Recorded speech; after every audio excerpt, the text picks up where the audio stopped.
Hello, hello, hello. Welcome to my weekly Facebook Live. I'm Jen Burson, founder and president of Generation PR, and currently putting on my Do Not Disturb, and the creator of Generation Academy and the Powerhouse Pros community, Pitching Powerhouse podcast. I'm assuming if you're here, you know you're a powerhouse. So, welcome. I am here to give you ideas and chats and strategies around making more money in your business. That's my favorite thing. Let's make more money, honey. I'm going to give just a second to welcome people joining us live. It takes a little bit of time. And if you are watching the replay, say hi, tag me. Love to see who's here. I got my dog giving me the evil eye over there because she wants her, I can't even say the word, W-A-L-K. If I say it, her ears go, Who's here? Say hi. Tell me who's here. Oops, where did my notes go? Be important. Oh, hi. Okay, awesome. I'm live. Hi, Nicola. Welcome, guys. I'm excited to chat with you today about clients, signing more clients. Hi, Serena.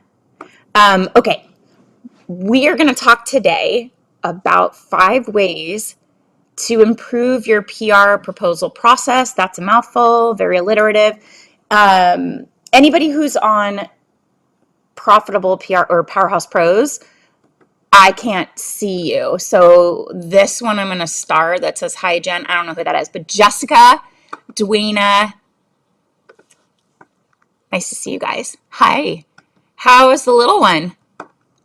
I haven't seen you in a minute. And then I saw you guys are running your mom event again. I hope the signups are going really well. Tag me again in that so that I can promote it. Oh, hi. Yeah, you can go to, hi, Kelly. You can go to Generation PR, and I can see who it is. But if you comment, just say Kelly in the parentheses so I know, because some other people join in and then I'm like, oh yeah, Kelly. And then Nelson's like, no, it's Nelson. So I have a feeling he's going to be joining because he has very strong opinions on proposals, as you guys know. Anyone who's part of the community knows exactly what I'm talking about. But this is my show, okay? So I align in some ways, and in other ways, I have a little bit of maybe a divergent perspective. And I think that a lot of it will come from the fact that not everybody here has been doing PR for 30 years and has a reputation or super compelling case studies or testimonials from CEOs. Like, we probably have to prove ourselves a little more. So we're going to talk about winning proposals. And what you're going to learn today are 3 of the biggest mistakes that PR pros can make when writing proposals, and how you can improve your proposals to win your dream clients, and why you need to adapt your process for current industry obstacles, okay? How does that sound? Give me thumbs up, heart, a little feedback. I see somebody was laughing. I know. I know, like, anyone who knows that whole like back and forth conversation, it is pretty funny that I mention it because this is like definitely a hot button topic for certain people, because we're going to talk about some of the mistakes you made, but without, hiding the 8 ball. One of them is really, giving too much strategy. So we're going to talk about that because I don't want you giving away your ideas, your secret sauce for free. So proposals, anybody have any proposals they're working on right now?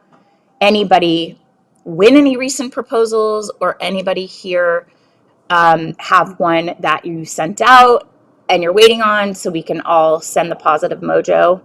My husband has one out right now, a big one. So like, I think that this decision is very soon. So if you could send positive energy our way, because he really would love to win this business, and I would love for him to win it too. So working and tweaking. Okay, awesome. Oh yeah, you were working on some last week too. So Nicola's in Dubai. Maybe the landscape's a little different there. I don't know. I mean, you seem to have a lot of irons in the fire, which we love. And obviously, sending out a proposal, it's a huge part of bringing in new clients in your business, but it's really frustrating when your proposals, they're not landing. They're not converting those prospective clients. So getting to that spot in the process of retaining clients over and over again with no success really will kind of zap your motivation, and it leads you to a plateau. It leads you to wonder, what's everyone else doing? Why does this keep happening? I will say candidly that this is happening more and more across the board. And so we're going to talk about some shifts that might make it more like tip the scales in your favor in this economy, this landscape. But just know it's not just you. I don't want that to deter you. I look at all of these realities, like what happens when you send a proposal or lose a client, or you get some feedback. It's all feedback. It's all an opportunity to learn, to figure out how we can do things a little differently, a little better.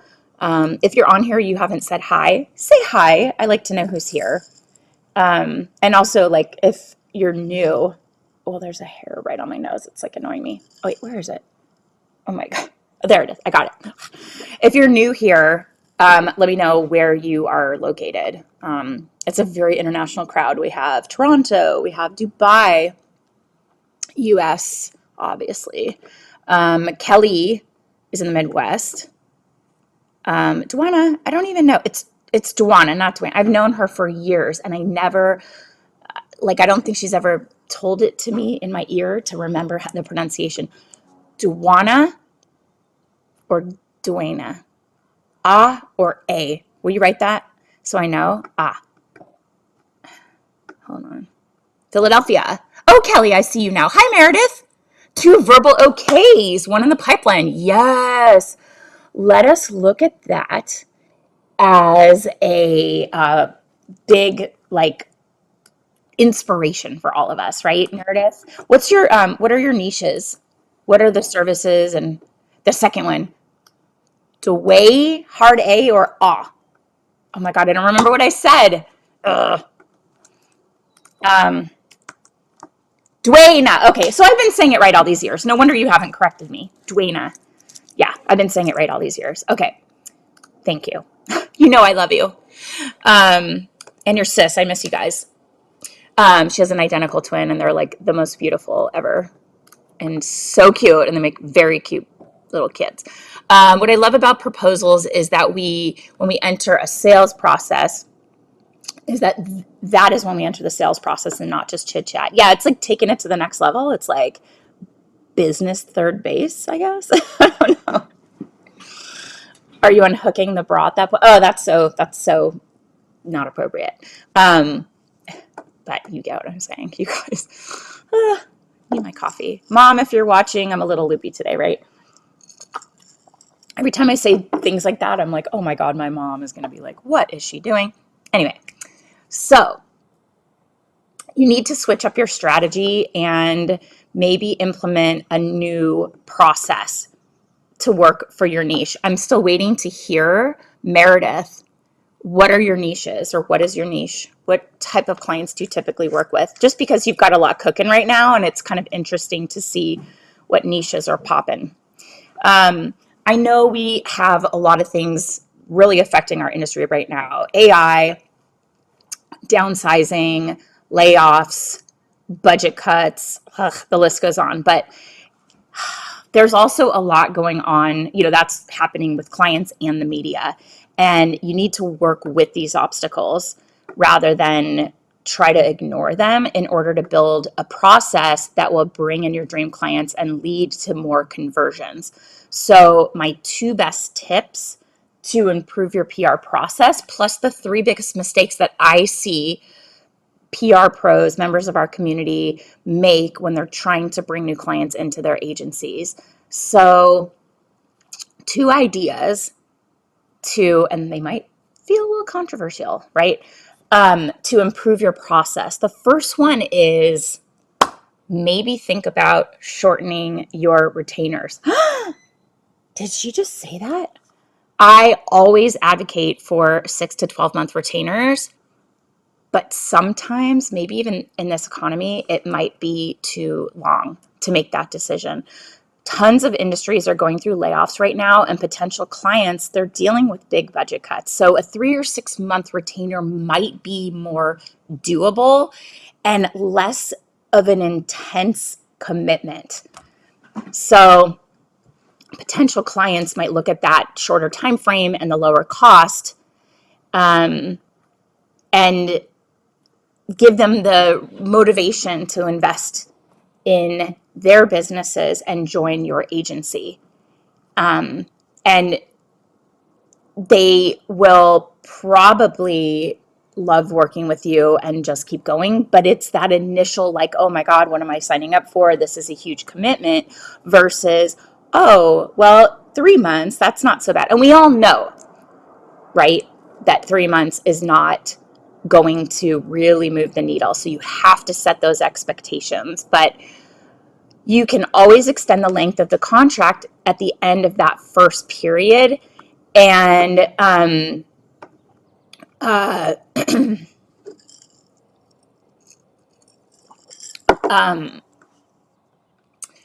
the other thing too is thinking about their budget timelines and giving a period of time. So you're not like, we'll start on Monday, but you're saying what we're talking about is likely to be needed to be jump started in the next 4 to 6 weeks. So it could give clients the opportunity to shift around their budgets and find some cash reserve or reallocate in order to make your retainer work for their business. But you have to be careful of this back and forth, because if a client is leading you on, and I say leading you on, this all ties back to the third base reference now. If it's like a more than a month or two, to me, that is a huge red flag that it's time to walk away, because they're sort of like jerking you around. They're not really taking their time seriously. They're not taking the service seriously. And the need is not a priority for them if they're just back and forth, back and forth. So you want to ensure that the conversation is flowing. And if there's radio silence and there's not really a good reason and it's a long period and then they come back all hot and heavy, see if they really mean it or if it's another one of these just delaying conversations. That really frustrates me. It's like your time is really valuable. And when they do that, it seems like, well, you're not really that serious. And this is the courtship phase. You should be putting your best client face forward. And if you're really not that you're just not that into me, then I can find someone else who is. When I talk about this tip of a shorter retainer period, I really want to stress that yes, 6 to 12 months is preferable. However, if you don't want them to feel like they have that huge commitment and you push for 3 to 6 months, then it needs to be very clear that what they can expect in that shortened 3-month period is really just the communication, the conversation, the strategy will be developed. They'll be fully onboarded. You'll be completely aligned with their brand. You'll have all the assets you need. You'll just start pitching, and maybe the low-hanging fruit of some digital features will just start to come in. But you want to make sure they know. And don't call it a 3-month project. I do not want you to call it a project. This is a retainer for a trial period. And you let them know what's reasonable to expect in that period so that the expectations are aligned. You're not accelerating the timeline. You just can't do that. It's 3 months, so they get the taste of what it's like working with you. And they'll know you're responsive, you're proactive, you're strategic, but you're not going to be moving mountains in 3 months. It's just not possible. Okay. So make sure, give me a thumbs up or a heart if you understand and that you realize that that's extremely important in expectation setting. Okay. This next one is kind of different than anything that I've really talked about. I've talked about this on my coaching calls, and we are putting together a new offer for you to get access to our ridiculously awesome coaching calls. It's going to be great. We're launching this in early May. Okay. Keep your eyes peeled for Powerhouse Plus. It's going to be fantastic. I don't see the thumbs up and the hearts. You guys get that if you offer a shorter retainer, the goal is to get that fear of commitment taken off the table so that they get in the door and you show them how awesome you are, but they need to understand what is reasonable in that period. Yes, we get that because it's a strategy that works, but you need to ensure you're communicating with clients so the expectations are aligned. I need to see some recognition that this resonates. Thumbs up, heart, yes, something. Oh, wait. And the next tip that I'm going to talk about is something that I've never really talked about too much. Oh, you guys, sorry. Oh, I'm so sorry. I didn't see scroll down. Okay, thank you, Serena. Yeah, and Nicola's saying 4 months is an absolute minimum. Love it, definitely. And you can tell clients what you can do in 4 months and why you would commit. So Meredith, media relations, content creation, and strategy, and she works in cannabis, nonprofit, women's wellness, tech, startup, and multicultural. And her 2 verbal yeses are in women's wellness and multicultural comms. Congrats to you. Love it. Those are really cool niches. I get it, but I had 2-3 month contracts and it's frustrating when clients are brand new to PR. Yeah, it's not long enough. For me, it's not long enough. But if a client's really skittish and they're just like, I don't know, 3 months, but be like, listen, this is so that you don't feel overwhelmed by the commitment, but you will start to see things. And it's really in months, by month 6 that you can expect to see things. Okay. The other tip I have for you, and I think this is really important and a new kind of trend we're going to see, it's to create an offer ladder. So an offer ladder will put all of it together. Like with an offer ladder, you'll get your prospective client in the door for no commitment, okay? Then create a basic strategy and then finally offer them services once you secure a retainer. And what you provide inside this offer ladder is up to you. So it could be starting with a free Q&A or consultation call, and then moving on to a paid audit or a fleshed out proposal that's paid, and then give them an in-depth press plan when they join your agency. So the goal is, and you could tweak the offer ladder depending on your client or your niche, but some clients would rather have a fleshed out proposal than a brand audit. It's just about what gets you in the door and helps you start building that relationship. So it's something, my husband's offer ladder is he offers a free valuation of their business, and people will pay upwards of $5,000 for something like that. So he does need to get their financials. He signs an NDA, but he puts together an entire projection, financial picture, super valuable for businesses, and then starts talking to them about their industry and the multiple and the health of the business based on the numbers. And so at that point, he's already spent so much time diving in and getting to know the business that when it comes time for them to sell the business, they're going to likely go with him because A, he knows it intimately.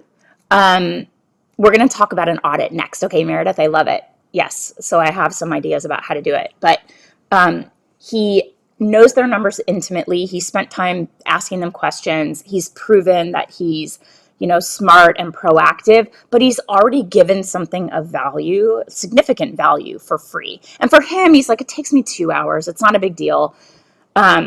I'm like, you should charge for these. So in some instances where people are like, I'm not ready to sell my business, but I do need a paid valuation in order to pay out my partners, or to do something, like an earn out or something, he will get paid for those. But when it's in the value ladder process of showing them what it's like working with him, and then maybe next he would come up with like something along the lines of consulting to get their business ready to sell. And he's calling it exit boost. Okay. So that's his value ladder. And then at the end, the top of the ladder, it's him being retained to sell the business. And so he's got this like free thing. Let me show you how awesome I am.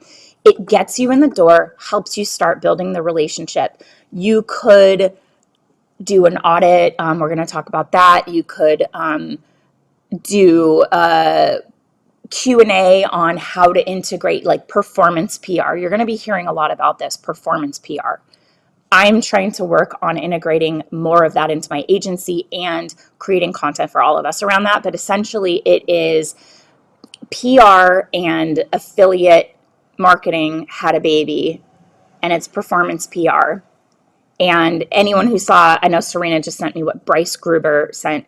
I don't know, like I think she put it on Threads, or Meta. What is it called? Twitter. What's it called? Twitter. X, right? Yeah. It'll just never not be Twitter to me. But she was like, look at this pitch I got. It's really terrible. And this is why PR pros are your storytellers and not these performance marketing companies. Oh, you saw it on LinkedIn. Yeah, I had a few people send it to me, and I love that you sent it to me. But the crossover now is more about metrics and conversion and less about our role in it.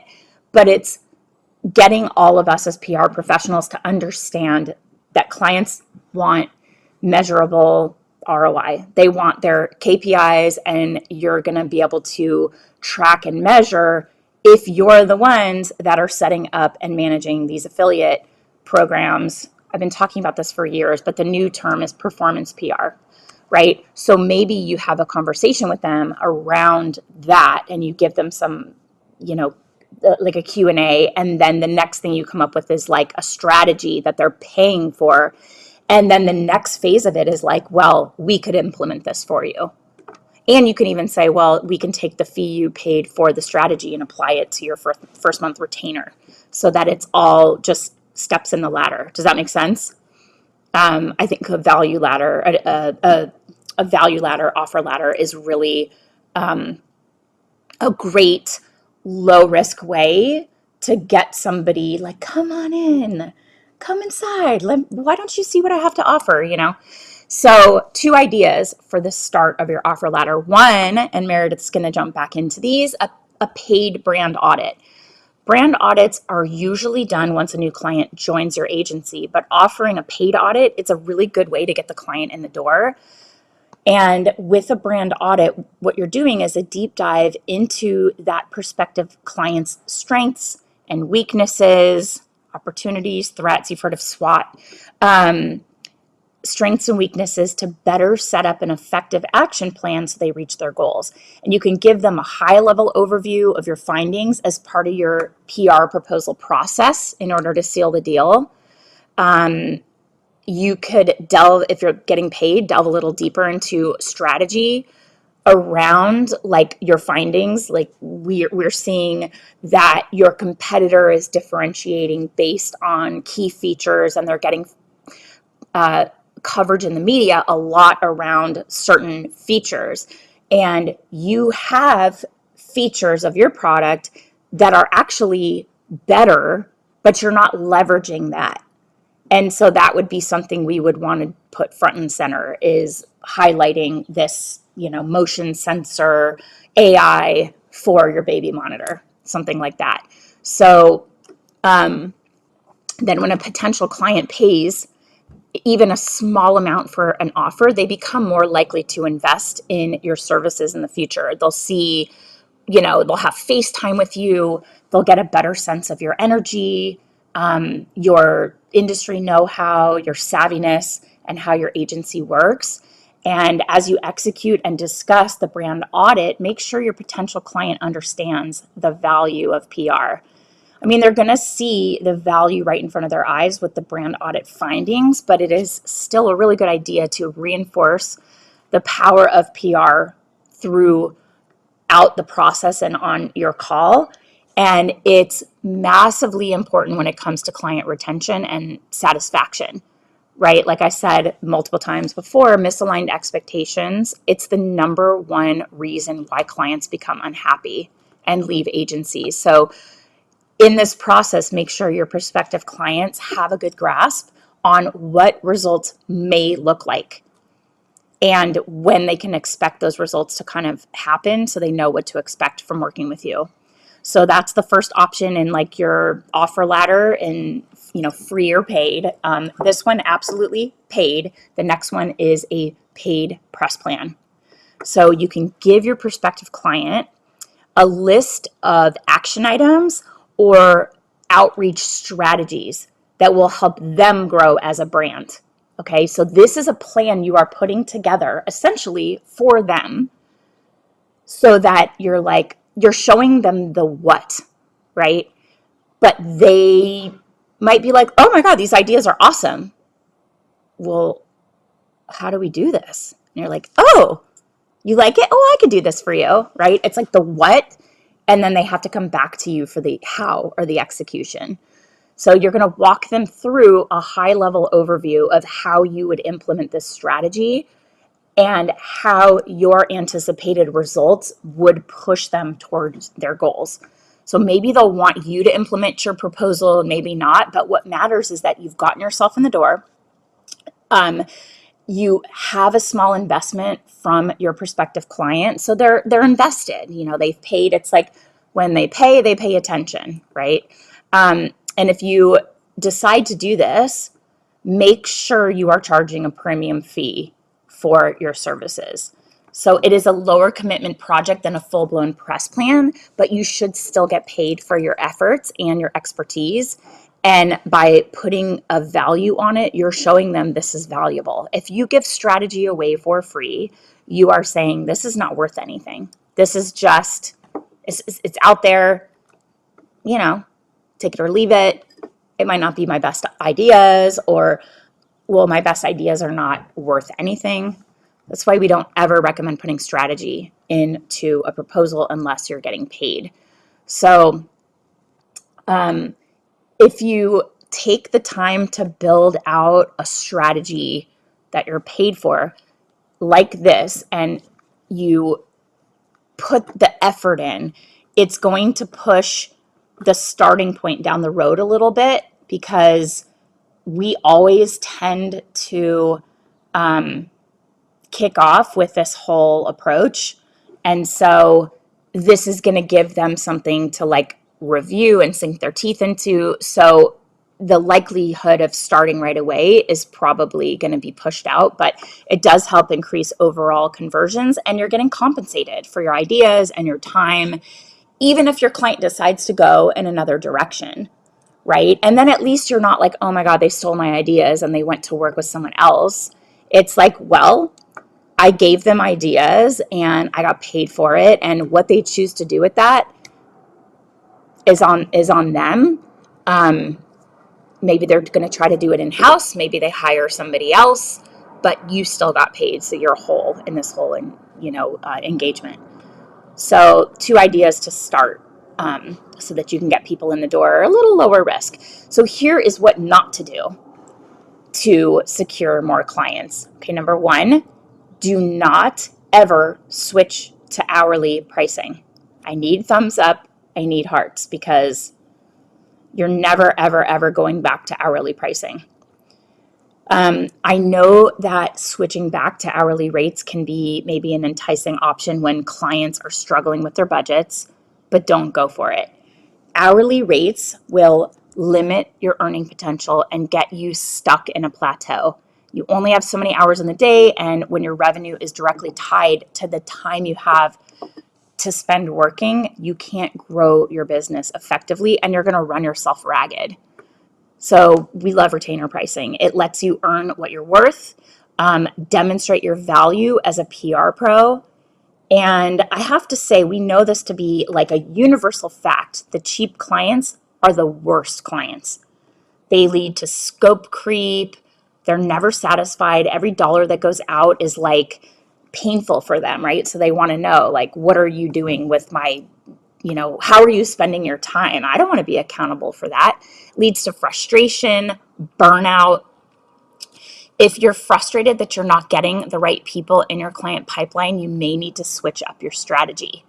And I have this brand new client pipeline pack that we have had members use to secure all kinds of clients, different retainers, different industries. They're customizable. It's like Mad Libs for PR pros. I know Kelly used them. They're inside, some of them are inside of the Agency Accelerator. I had Brittany was going to give me like a testimonial. There's some on the sales page there too, but people are using these and it is moving the needle in their business. And it's like $27, right? So just know you have a starting place. Copy, paste, make it your own, send it out. We have multiple scenarios for email outreach and then a couple social media posts. Okay. Part of it is in the Agency Accelerator. Some of it is not. I don't know who that is. It's not Kelly because she came over to the other page. So tell me who that is. If you're in my Agency Accelerator, then I'll give it to you. Just tell me and I'll add it to your members area. Just tell me who that is if you don't have it. So the other thing that I know for sure is retainers attract high caliber clients who are ready for this level of service and commitment.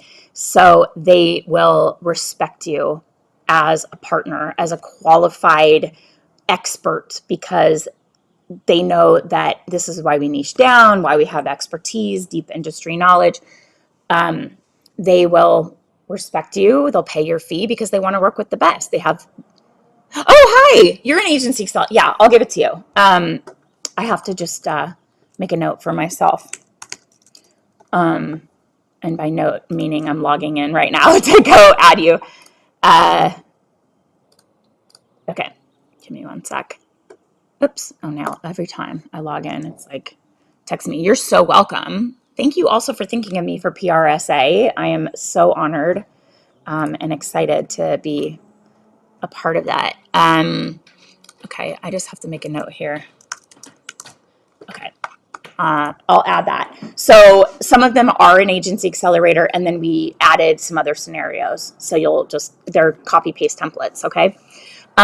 Number 2, don't discount your rates. And it goes hand in hand with rejecting the hourly pricing. Discounted rates will limit your potential. It's going to hold you back. So if you're offering those same retainers that you always have, but it's a lower rate, you're doing yourself a disservice. And you are actively undervaluing yourself as a PR pro. And you're communicating to your client that your services aren't worth the high retainer in the first place. Because if you don't value your time, your energy, your expertise, why would your clients?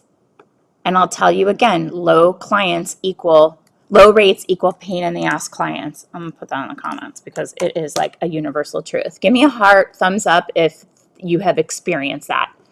I'm sure every one of you could agree with that. If your prospective clients are struggling with their budgets, yeah,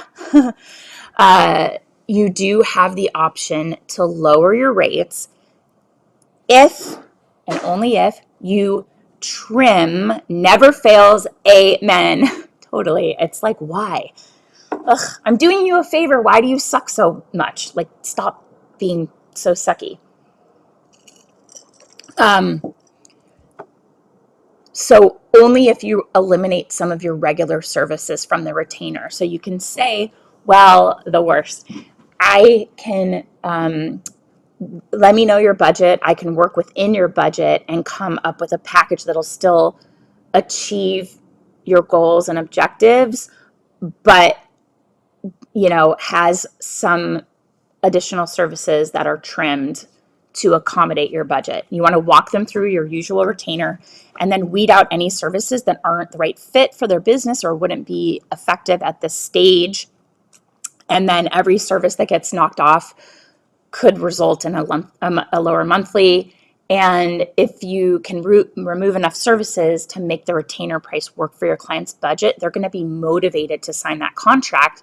They'll be grateful for you because you made it work, and you're kind of showing them like, I'm getting you in. Like, you're not saying, okay, I'll cut my fee. You're saying, the service level is not going to be our standard full, welcome to the family, we do it all. It's key services that they're paying for, and they're eliminating other things. So you always have the option to add these services back into the retainer at a later date.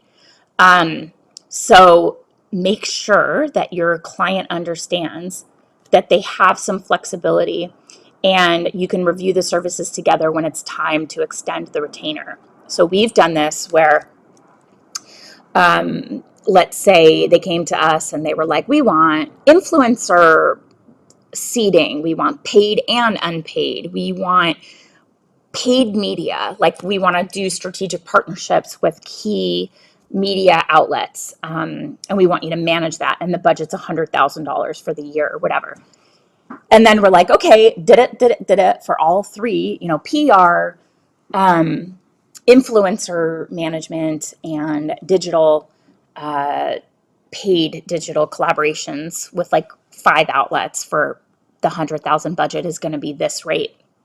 And they're like, whoa. And so we'll say, okay, well, we'll cut this and we'll cut that and we'll focus on our core service, which is earned media, and we'll revisit. And so that's where I am with a client right now, where we are looking at the whole of 2024, and they're like, this has gone really well. They're a foreign company that launched in the US. Their product is selling through tremendously well. They're getting a ton of great earned media. And they're like, let's kick it up a notch. So it's like, okay, let's increase scope. So it's good to show them everything and then be able to cut back. And I've seen people trim back in things like award submissions, influencer seeding, business pitching. So rather than pitching a product, you're pitching the company. Business press is, for us, it's really challenging. It takes a long time. It's a lot harder. We still get it, but it's not like, it doesn't flow as easily as traditional like earned media. And if you guys are out there getting business profiles and founders features, let me know. Tell me your secret, because we're always like, we're trying, and it's just not. We've had cool stories, and it's just like crickets. So that will be something that we'll trim. And it's a little less frustrating. It's like not as frustrating for us if we trim that service, because my team is like, I'm sick of spinning my wheels. I don't know what's going wrong here. So that's an area we can trim. Award show submissions, we'll cut that. We'll tell you about them, but you can submit yourself. Sample sending, you guys handle that. Here's our workflow for it. We'll track it, but I'm not sending out all your packages. I used to do all of that. I built storage in my garage. I had like cabinets of beauty products and stuff, baby blankets, and I'm just like, I don't want to be responsible for that. I was running to the post office with like a hand truck. Are you guys still doing that? I don't do that at all anymore. Anyone with a product. And then I get interns that are like, well, or not interns, I get people asking to be interns. They're like, well, I'll just come to your office and I can pack up press kits. And I'm like, we're not doing that at all anymore, which I'm pretty happy about. No, yes, anyone still? You do for some. So you're storing, you're packing. Yeah, that's a fee, that's an added fee. And if they want to cut their their scope, that's something that can easily go without sacrificing what it takes to get earned media, right? The other thing, and I will admit I am guilty of this, but no longer. Number 3 of the, what are we calling this? Do not do, what to not do in order to secure more clients is don't leave your proposal deadline open-ended. The process can involve a lot of back and forth, but you have to put a limit on the time frame to ensure that you don't get dragged, you're not getting dragged along or ghosted. So when you send a proposal to your prospective client, clearly communicate when you need an answer from them, that the proposal is good for 2 weeks, that, at that point, you can't guarantee the rate's going to be the same. You can't guarantee there's going to be an opening in your roster for them. Be accommodating if they ask for an extra few days to sort out their budget, but don't go overboard. It should not take them months to, months and months to make this decision. Your time is valuable and you shouldn't waste it on clients who they're not going to convert. And this is a really good way to establish mutual respect between you and your client and set up the partnership for success. So get the proposal to them on time and ask that they extend the same courtesy to you by responding to your set deadline. And it's like that scarcity mindset or that like limited feeling. 10 days, otherwise they don't get my bonus features. What are bonus features you're offering? Is like a brand audit a bonus feature? That's cool. That's a different approach. Tell me more. I'm intrigued. So yeah, I've done that. I just leave it. I had a client that came back. I'll touch base with you in a week. However, based on what you're saying, sounds a little passive. I like giving them a deadline and letting them know the offer is only valid for a certain time. Absolutely. And I didn't put a timeline on a client proposal. Oh, I add digital newsrooms for my small retainer if they sign up quickly. Are you doing that in Prowly, Nicola? You can do a digital newsroom in Prowly, and it's awesome, and it's super easy, and it looks integrated into the client's website. You look like a hero. Super cool feature. Is anybody catching the Prowly PR episodes? I did Monday on LinkedIn. We talked about AI and integration with PR. My dog was super rude, barking the whole time. I was very embarrassed. My husband was watching and he was like, he's texting me like, we can hear Lola. She's, throw her a bone. I'm like, I can't get up. It's live. But Prowly does the digital newsrooms. You have to create it, but it's pretty automated. Probably take you a few hours. Watching them soon. Yeah. So they're all on Prowly's LinkedIn page. And they're sending out replays, but it's a good series. And we talked about AI. But I like that. That gives her a scarcity component. I had a client, I sent proposal, they ghosted me. Fine. And then we saw they picked another agency. They got a great feature right out of the gate. We're like, okay. And then nothing. We were like I don't normally look, but I had my team was like, sometimes if they ghost me, I'm like, you're dead to me. And I don't even look anymore because I'm like, I don't have energy for this. But my team was like, they haven't gotten anything else. And so then 6 months later, wouldn't you know it, they came back and they're like, we're ready to sign. And I'm like, what? Who are you? And they had our proposal and it was probably 7 months old at this point. And guys, I took them back. I took them back. I gave them that rate because it was actually a good rate. I can kind of sense they were a little, not a nightmare, but like not organized. And so I built in kind of a pain in the ass fee, a pain in the ass tax. And so the rate was fine, but it was a little weird where they're like, we're ready to sign now. And it's like, well, that conversation ended like 7 months ago. Who are you?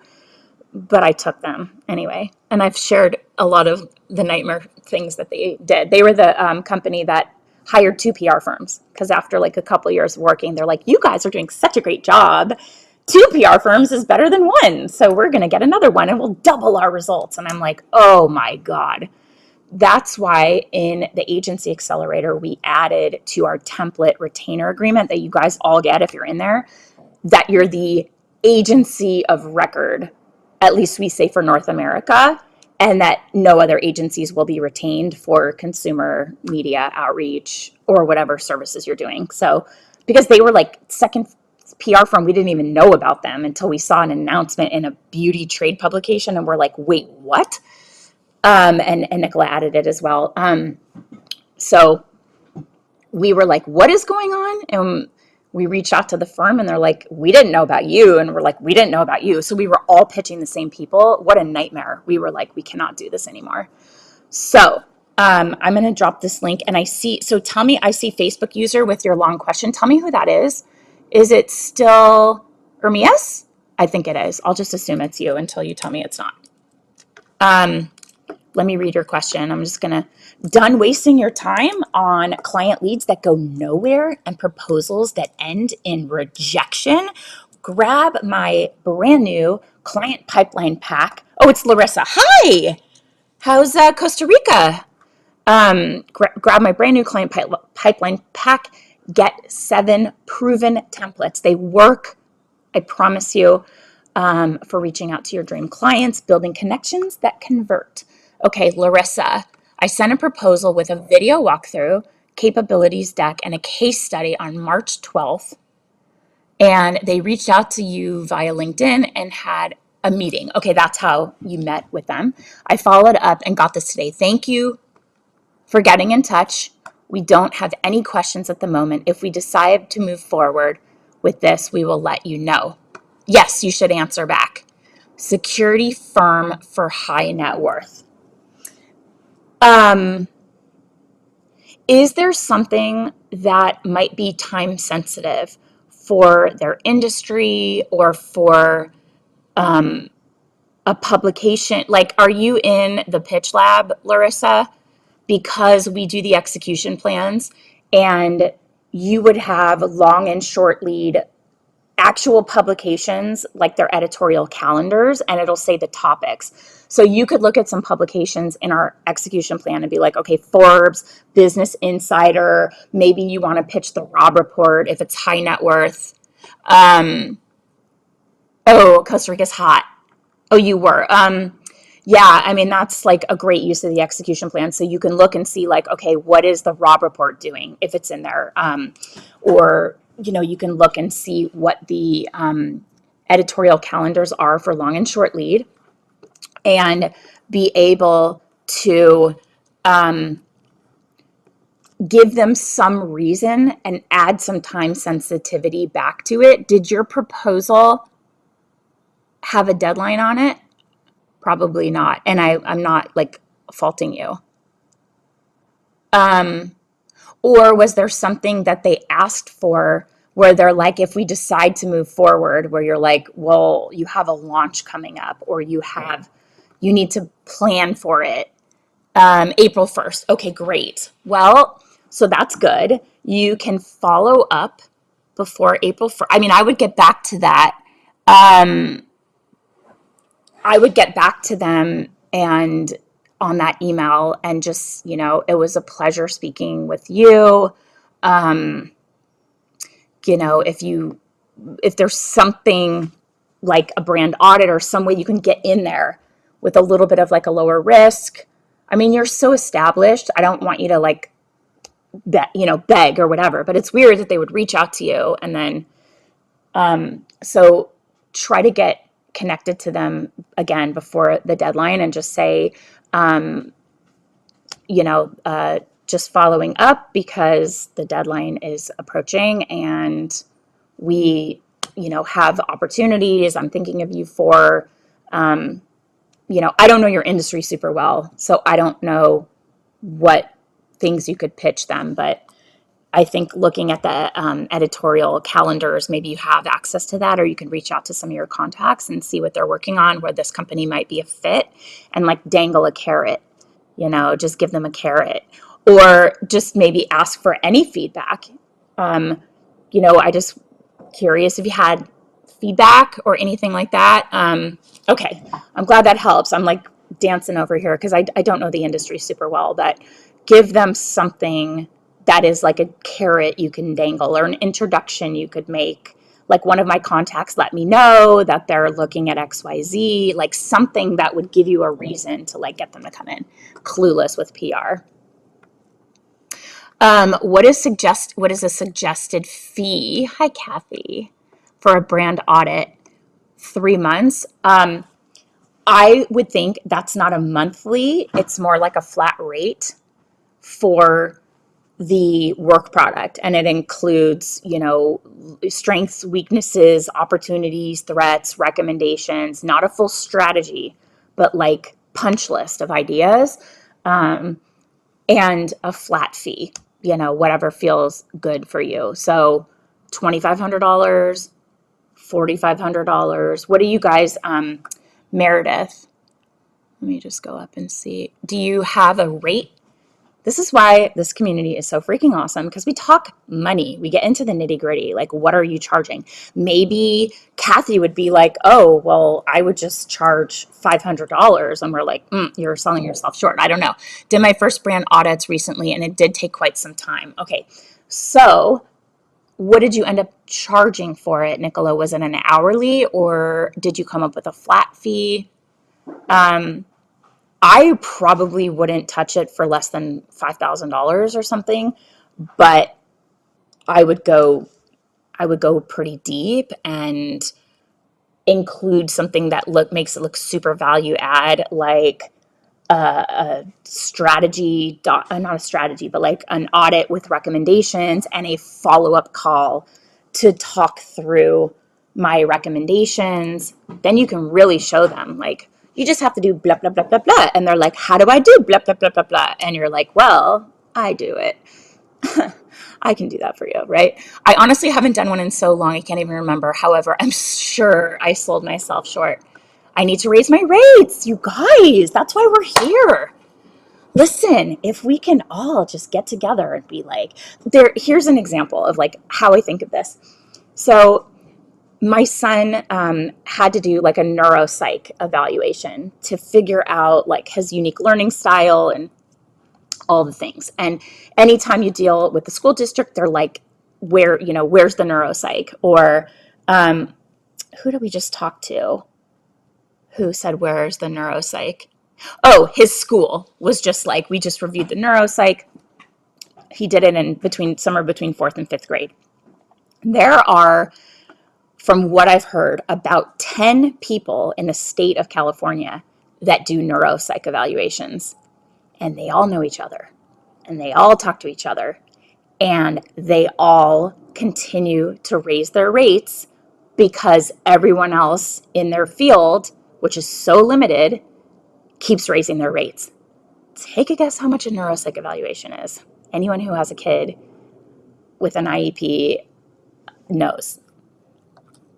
Kelly probably knows. Maybe it's less expensive in your state, but we paid $9,500 4 years ago. I would love 2K. Give me 2K all day long. Child's play. 9,500 freaking dollars. Oh yeah, it's not reimbursable. District doesn't pay you back. Insurance does not cover it. It is a racket. But the deal is they're all charging the same. So what are you going to do? You have to do it. It sucks. But think of it like that. We're all finally sharing, you know? It's 2K in New Jersey. You were going to say 10K. Well, you're on the money. I think it's probably closer to like 12. But here's the deal. Now somehow LA Unified, the school district, is paying. I don't do brand audits. How many pages are your brand audits? I have an idea about what to include, but I actually don't know how comprehensive a brand audit should be. Conversations with key team members for the brand audit. Yep. And Kathy, position it like a value, right?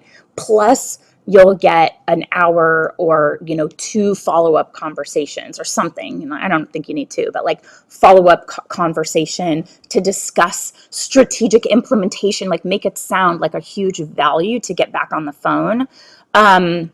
Nicola, I'm wondering if maybe we should do a masterclass inside the agency accelerator around brand audits. And honestly, I don't know that I would teach it. I think that there's probably someone else that would be more effective than me. And I'd have to think about it, but I love that idea. And maybe we create a template. The challenge here for me is Miranda left Generation, and my new team is incredible. I hired an integrator agency. They are super cool, super responsive, but what we do is a lot. It's a lot. And so they're diving in and they're getting their hands dirty and they're like, oh my God, your business is so involved. And I'm like, I know. So I would normally say to Miranda, I want to do a brand audit masterclass. And then she would tell me when I could do it and what the workflow would look like and how long it would take to create a template. And we would get it, it'd probably be 6 months from now. But it was great because we got to do all the things, like every idea I had, I'm like, let's do it. And she was like, okay, here's when and here's how. So we're getting acclimated to the new team. I had a call with them just before this. They are phenomenal. And Riley, Kat, anybody who is on the team watching this, I love you guys. But I don't know how it's going to work for adding new content. We're right now working on the launch of Powerhouse Plus, which is happening end of May, April, May. So what's the tool? I love this tool. What tool, Nicola? Anybody else have any experience with brand audits? Somebody in our group was doing them. I don't know if it was Natasha, but it's a really good way to get in and get paid for your ideas and get your foot in the door at like a very low barrier to entry. Brand audits. Yeah. So are you charging for them? How are you charging for them? You haven't said yet. You need to raise your rates. Okay, maybe you don't want to say. Increase that rate. That's why you guys are here, is just to hear that confidence of the community to say, like, you're undercharging for your expertise. So, anybody that doesn't have the pipeline pack, grab it. $27. It's really good. It works. Embarrassed to say I'm including it. No! Well, but are you retained at that point? Is it part of your strategy process, your strategy building process? I mean, to some extent, we're all doing a brand audit when we start working with the client, right? We got to get in. Yeah. So you're still getting paid, right? And it takes time. So let's say your retainer is $5,000 a month and it takes you, 3/4 of a month and you're not doing anything else. You are getting paid. So don't be embarrassed. You're doing great, sweetie, as the legendary Kris Jenner would say. You're doing great, sweetie. But you can offer it as a standalone just to get your foot in the door and charge accordingly. $4,500, $3,500, whatever it is. Think about that value ladder. What can you do that's just so easy for you? You're like, that. For me, it's like, get on a phone. I'll talk to you all day long. I'll tell you everything. Like, I'm going to make you aware of things you need to know. Are you going to be able to implement it? I don't know. But I could do that all day long, and I don't mind. If I have to sit and write a whole plan and all that, my brain is like all over the place, and I can't do it. I would need to be paid for that. But if it's like a, strategy session, like a consultation of some kind that you would normally charge for, but you would, offer it to them an hour for free or whatever it is, part of our pipeline pack does have some verbiage for like a 15-minute strategy session. And the 15 minutes is good for you because you have an out, but it also helps the person on the other end feel like you're not going to just suck an hour out of their day. They're like, I could do 15 minutes. And then if it's going well, you guys are just riffing, you keep going. But if you're like, okay, well, time is up, hopefully you have enough to run with or whatever. So that's in there too. Anybody else have any other questions for me? Thank you guys so much for coming and engaging and spending this time to invest in your business and your growth. There are people on here who have been practicing PR for a very long time. And I love, Jessica, thank you. I love when we raise our hands to keep learning. You have to continue to just invest in yourself and keep learning all the time. It's critical. The industry is changing, things are changing around us. And if you don't learn, if you don't iterate, you will become irrelevant. I'm sure of that. So I know the people on here who have been doing PR for a very long time have committed to professional development, and they're still great and relevant. Oh, have a couple of testimonials on your sign up sheet for an appointment. What does that mean? I'm assuming that's Larissa. Have a couple of testimonials on your sign up sheet for an appointment. What appointment? What sign up sheet? What testimonials? I don't know what you're talking about. But I think that sounds good. All right, guys. When someone signs up for an appointment to meet with you, yeah, Meredith, 18 years. Oh, a 15-minute chat. Ah, awesome. Okay, cool. Meredith, 18 years. I'm 19. Still feels crazy. Still learning new things every day. Me too. Me too. And I'm so glad I raised my hand to be a leader. Um, oh, oh, that's cool. Excellent information, Jen. You're so welcome, Kathy. Thank you for saying that. 3 bullet points they'll achieve in the call. 30 years. I was thinking of you. I know you've been doing this a very long time. But yeah, I love this. First time out. Yeah, I'm learning. Oh, I was saying I'm so grateful I raised my hand, I don't know, 7, 8, 9 years ago and said, like, I really want to help this community make more money and learn how to run a business and find clients because that's the stuff I love. And because I committed to that, I have to stay on top of things. I have to stay relevant. I can't be like teaching you guys things that are dated and not working. And so it keeps me on my toes, and I'm really grateful for that. So thank you for showing up, and it gives me the drive and the opportunity to continue to create for you guys, and I'm just so grateful for you. So let us know if you have any questions, if you have any topics you want us to cover. I will see you guys next week, and until then, start sending out simple emails and get your pipeline full. Get things generating, drumming up new business, because it is there, you guys. It is there. And none of us are above cold emails. It works. There are cold pitch templates in that bundle. So grab it, use it. You'll be my next testimonial. All right, guys. See you next week. Bye.